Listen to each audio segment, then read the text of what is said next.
চট্টগ্রাম বন্দরের Chittagong container terminal সিসিটি পরিচালনার ব্যবসা পেতে এবার সরাসরি প্রতিযোগিতায় নেমেছে মধ্যপ্রাচ্যের দুই শক্তিশালী দেশ সংযুক্ত আরব আমিরাত ও সৌদি আরব। টার্মিনাল দীর্ঘমেয়াদে পরিচালনার জন্য প্রস্তাব দিয়েছে দুবাই ভিত্তিক ডিপি ওয়ার্ল্ড এবং সৌদি আরবের Red Sea Gateway Terminals RSGT। এই প্রতিযোগিতায় যুক্ত হয়েছে দেশীয় বহুজাতিক প্রতিষ্ঠান MGH গ্রুপও। গত ৮ এপ্রিল দুবাইয়ে অনুষ্ঠিত বাংলাদেশ দুবাই প্ল্যাটফর্ম সভায় সিসিটি পরিচালনার প্রস্তাব দেয় দুবাই সরকারের মালিকানাধীন ডিপি ওয়ার্ল্ড। এর ২ সপ্তাহ পর ২২ এপ্রিল সৌদি আরবের সরকারি বেসরকারি যৌথ মালিকানাধীন RSGT একই টার্মিনাল পরিচালনার জন্য আনুষ্ঠানিক প্রস্তাব জমা দিয়েছে।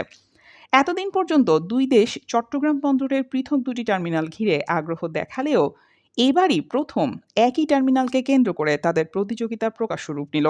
এর মধ্যে ২০২৪ সালে সৌদি আরবের RSGT পতেঙ্গা কন্টেইনার টার্মিনাল ২২ বছরের জন্য পরিচালনার দায়িত্ব পায়।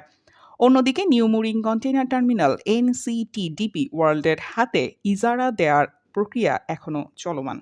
মধ্যপ্রাচ্যের ভূরাজনীতিতে সৌদি আমিরাত দ্বন্দ্ব এখন প্রকাশ্যে। দেশ দুটি প্রায় সব ক্ষেত্রেই একে অপরের মুখোমুখি অবস্থানে রয়েছে।